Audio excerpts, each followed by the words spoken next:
They say silence is golden, but in my house, silence was a currency. Everyone has a price, even if we swear our integrity isn't for sale. I found mine one rainy afternoon in the office of the person who was supposed to protect me, my father-in-law. What I saw through the half-open door wasn't a legal crime, it was an emotional one. And what he offered me to keep me quiet changed my marriage forever. At first, the guilt is a small shadow. You convince yourself that you're not doing anything wrong, that you're only protecting the family's peace. My husband, Roberto, slept peacefully 2 rooms away, unaware that the man he admired most and the woman he swore to love were signing a pact in the dark. The father-in-law didn't ask for money. He asked for presence.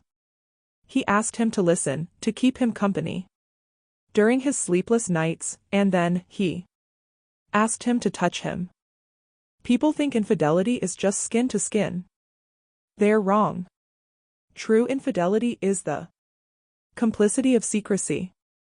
Soon, I found myself looking for excuses to be alone with him.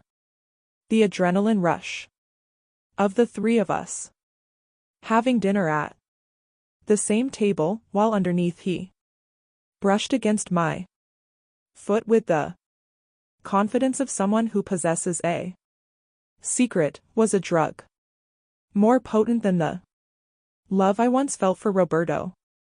But secrets have a physical weight. The house began to feel small. The walls seemed to record everything.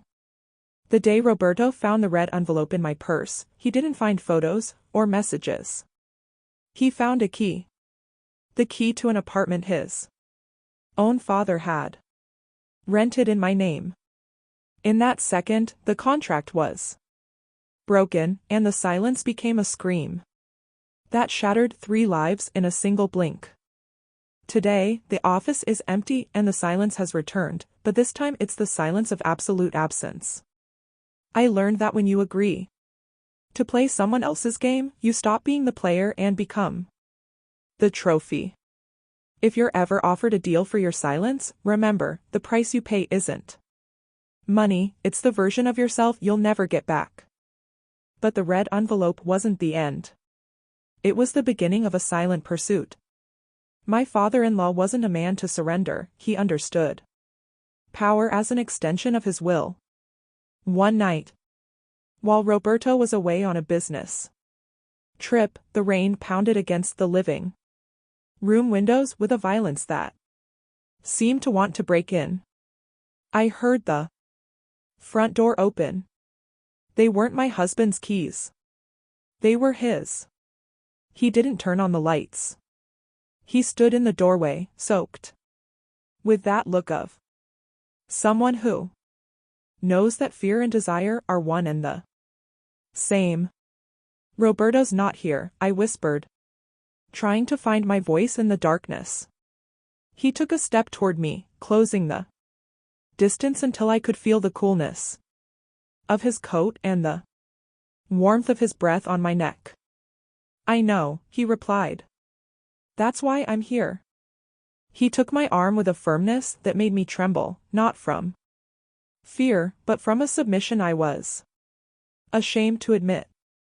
He led me to the hallway, the same hallway where I had walked hand in hand with his son so many times. We went into my room. My bed, the bed I shared with Roberto, became the scene of the final betrayal. There were no words, only the sound of the rain and the desperate rustling of clothes against the floor. In the dim light, his maturity felt like a devouring force. His hands, marked by time, roamed my skin with an authority Roberto never possessed. Every kiss was a theft, every caress a signature on a contract with no turning back. The risk of being discovered, the idea that at any moment a neighbor or a relative could walk in, raised my adrenaline to an unbearable level. My body responded with brutal honesty to a man who was destroying my life second by second. Then, at the height of the tension, came the dreaded sound, a car engine pulling up in front of the house. Headlights swept across the walls of the room like a searchlight. It was Roberto. He had returned earlier.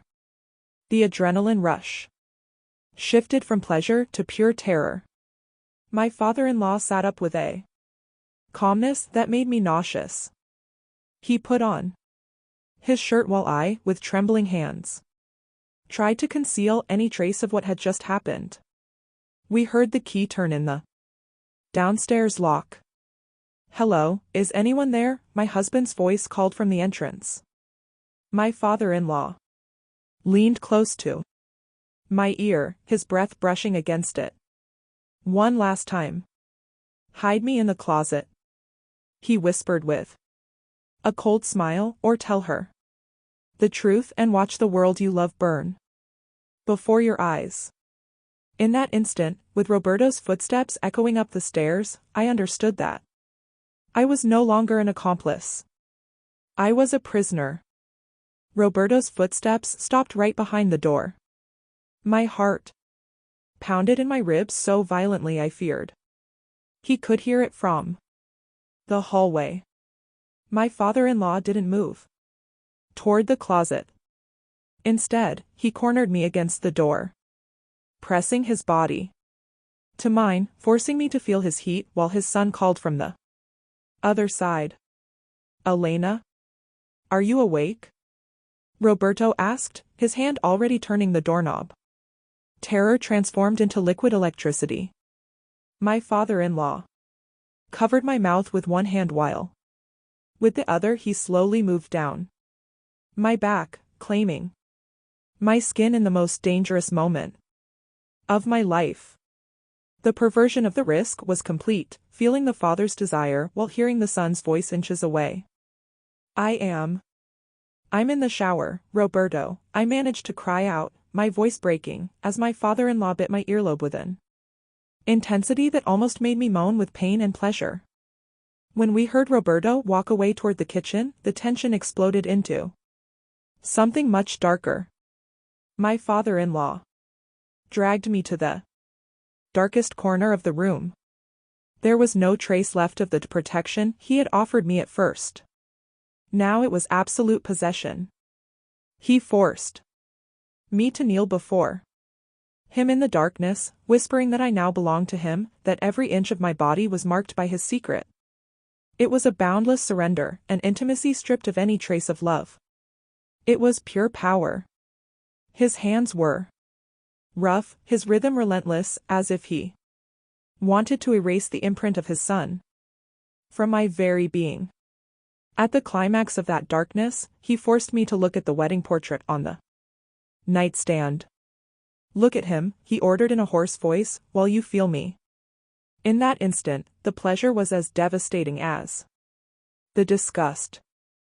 I felt myself dying and being reborn at the same time, surrendered to a man who was destroying my soul while making me feel more alive than I'd ever been. When he finished, he left me lying on the floor, trembling in the shadows. He dressed with the leisurely pace of an executioner who had just completed his task.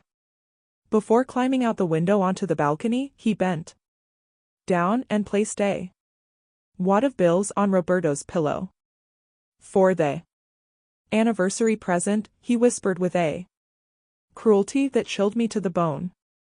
Minutes later, Roberto came into the room with a smile, kissed my forehead, and lay down on that same pillow, unaware that his father's scent still lingered in the air. I closed my eyes, feeling the money burn beneath my head. I had crossed the final frontier. I was no longer a wife, not even a lover. I was the best kept secret of a family that, unbeknownst to them, was already dead.